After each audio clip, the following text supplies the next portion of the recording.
Hey guys, Jonathan here, and today we'll be taking a look at every Advent Calendar minifigure from LEGO Marvel. Now, this takes us from the first one in 2021 all the way up to what might be the final one for 2024. The latest rumor is they're not doing Marvel calendars going forward into 2025 and beyond, so sadly, that's one less Marvel set for the year, but the quality of these figures and the uniqueness has honestly kind of declined as the years have gone by, so it might not be that huge of a loss. But anyways, let's go down memory lane, or I don't know, a white Christmas lane or something like that, and check out all of the Advent calendars that LEGO Marvel has offered us over the years. So the first ever LEGO Marvel Advent calendar was just themed to the Avengers and came out in 2021.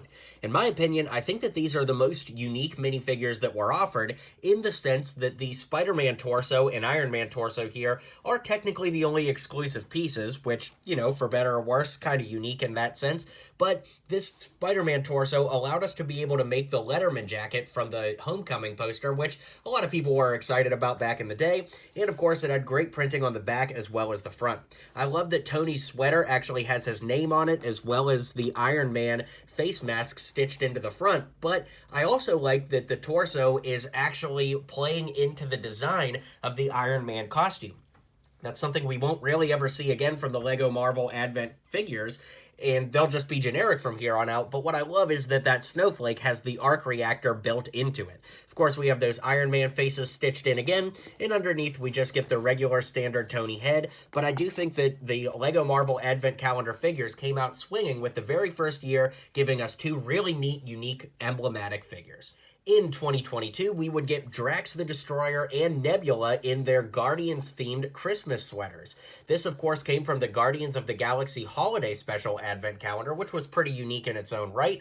Of course, Drax used that green color scheme, which is more comic accurate than MCU accurate, so that was a bit of a miss. But of course, I really dig his Groot, baby dancing Groot, that is, Christmas sweater with the music notes. Then, of course, on the back, we've got more music notes. I don't really associate Drax with being a music guy per se, but I do think it's nice to pay homage to Baby Groot in that way, and of course maybe Groot gave this to him as a gift for Christmas or something. Nebula's a little more unique. She's got that orange stripe on her face, which is quite cool for making all the different versions of Nebula we've gotten over the years. Then, of course, she's got that exclusive Thanos Infinity Stone torso there, which on the back you can see there's a heart with her and Gamora on it, which is very heartwarming, no pun intended. But I do think it's a little weird for her to wear a sweater with Thanos on it, not only when he was kind of like not a great father to her, and also wiped out half the life in the galaxy. I don't think that he's somebody I would be going to a Christmas party wearing a sweater of if I lived in the MCU. But regardless, it is just kind of good fun, and I think that both of these figures are pretty nice, all things considered. The 2023 calendar was based on the Infinity Saga, and that gave us Spider-Man with his more modern style head that's been used on a lot of the Tom Holland Spider-Mans recently, and Black Widow, both of course with their Christmas sweaters on. Unfortunately, I just don't think that these have the same design cues that the previous ones had, like having the A stitched on the back and of course the Spider-Man logo, both very, very nice, but at the end of the day, they just don't really sing to me the way that the other ones do. Like, for example, check out the Iron Man one again, how his arc reactor is worked into the knitted snowflake on the front, and that just really works for me because it calls back to the character's actual design. Whereas with Spider-Man and Black Widow, yeah, they're cool Christmas sweaters, and Black Widow's does have her logo on the front, but beyond that, I just don't think that they're as imaginative as the previous ones.